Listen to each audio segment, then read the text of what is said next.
To all of you, this interesting gathering of lovely people. We were asked again, as we often get asked, why are you in Berrydale? And we go, hell, we don't know. But we do know, you know, this is it, right? It's Berrydale and beyond. It's just been a beautiful thing to move here and to begin to develop new friendships, new community. And that's what it's about wherever we are in life. I remember my mom had this saying, both my mom and dad passed when they were 91, but they both were quite active in the mind to the end. But my mom always said, bloom wherever you're planted. Over and over again, I learned that growing up. Just bloom wherever you're planted. So it couldn't be, I hate where I am, mommy. Bloom where you're planted, you know. And it was just a great teaching to shift away from the thought that there's an ideal space to be. Her view was there's an ideal person to be. Yeah. And I think that was pretty brilliant teaching from my mom. And for me, it kind of translated to the idea of find your place in whatever place you find yourself. Have you got that? Find your place in whatever place you find yourself. So we're not so much looking for that holy grail, right? We're not looking for the perfect life. We're not looking for the perfect partner. We're not looking for the perfect salary. We're really asking ourselves to be the best possible version of our heart in whatever space we find ourselves. That's it. There's not much more than that for me anyway. And, you know, I'm a young 65, I think. Once in a while I remember what I'm thinking. And it's like, wait, no. I told Michelle lately when I'm in Hout Bay, you know, there's a circle by the police station there. And I get in the van, and I go racing off down to the circle, and I get to the circle, and you've got options. Do you go straight, do you go right, or do you go back where you came from? And I'm going like, what the fuck did I come here for in the first place? And I've learned you can just keep going around the circle.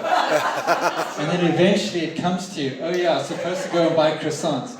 That's it, you know? So then take that exit, go get the croissants, and then on your way home you're going like, where was I going again?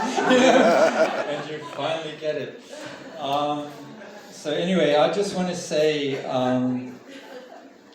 know, it didn't strike me till about 10 days ago that 65 is a transition.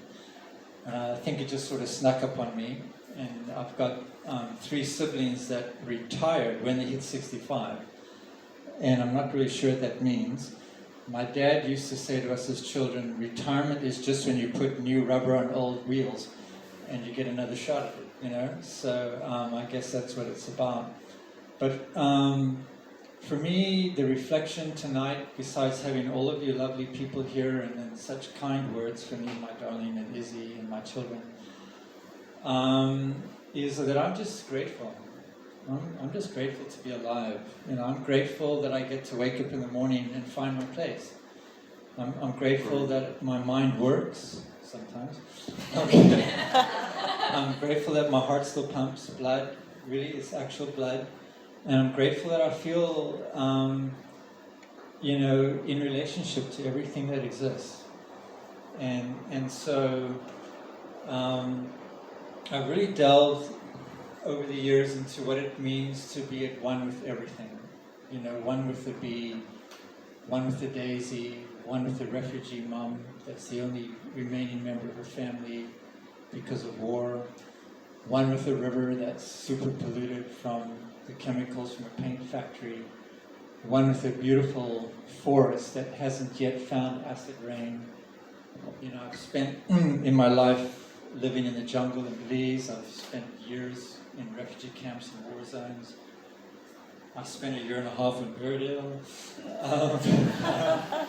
But in all of that, it turns out we all pump the same blood, don't we? We all pump the same blood. We all have aspirations. We all have deep loneliness. We all have ideas, and we all have wishes. We all have losses. We all have gains. We're just all the same. And when we go to the OK Bazaar and we put our 5 items on the counter, the person who's receiving our goods is us, right? It's the same thing. And that's what all of life is about, is at that moment at the till. We are one. You're beautiful, I'm beautiful. you aren't just checking my groceries through the till. We're in a sacred moment of connection. We're two beautiful created beings sharing space together right now. And I don't think it gets more complicated than that. It's really that simple for me. I don't know how to be more complicated than that. And I'm learning more and more that the space we live in is infinite. You know, it's if we turn the dial right now in this room, what all exists in these spaces are pretty amazing, right? The fairies, the ancestors, the magical beings that we don't have names for, our companions that we weren't aware of. The space is full of life and dimension outside of this physical piece that we're wearing right now over our spirits. And so the beauty of that is our life is massive. It goes back billions of years, it goes forward billions of years, it goes deep into spaces that are just immeasurable in terms of the wealth they provide us. And I know that sometimes at my age we're supposed to think about we're waning, you know. Like my son sent me a short, very happy 65-year-old message today on WhatsApp that said, "You're not over the hill, Dad, you're over the hill." How's it feel? You know? But I think of it, when I was born, I walked through a door from the outside, and apparently when you die, you just walk out the door on this side. But we're still all here, do you know what I mean? I just happened to spend a few little years in this part of the whole thing. And gratefully, some of you know that I was approached by my great-grandfather through the veil years ago. And he's my biggest teacher, together with his wife, Morning Dew. And I've lost distinction now. I've lost distinction between this existence and all other existences. All of it is alive, all of the time, you know, and we access it all. So I want to say thank you for coming here and just witnessing this moment with me. I'm pretty stoked to know all of you. I'm pretty stoked to get to know you better.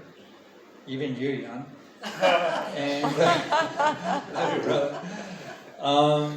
but my hope for all of us in this room is that whatever we view to be ordinary would become extraordinary to us. And that whatever we view to be extraordinary would become ordinary. And that we can just live with the fullest possibility of being in resonance with our true soul print. You know, that thing that makes us what we are. Because I believe there is no them and there's no me. There's us. And when my soul is in complete resonance with itself, it means it's in resonance with the whole. And there's a space of amazing love and grace and kindness and abundance, forgiveness. I mean, that's the whole package, right? It's what we all want. And it's all there already. And so the gift is just to be able to access it. So thank you for being a part of it this evening. We wish the Karoo Daisy the most amazing success. We wish more events to happen here for you. Thank you for hosting us. And the night's not over, or it's completely over, whichever it is. But thank you for coming. Lots of love, and let's get together for my 95th year as well.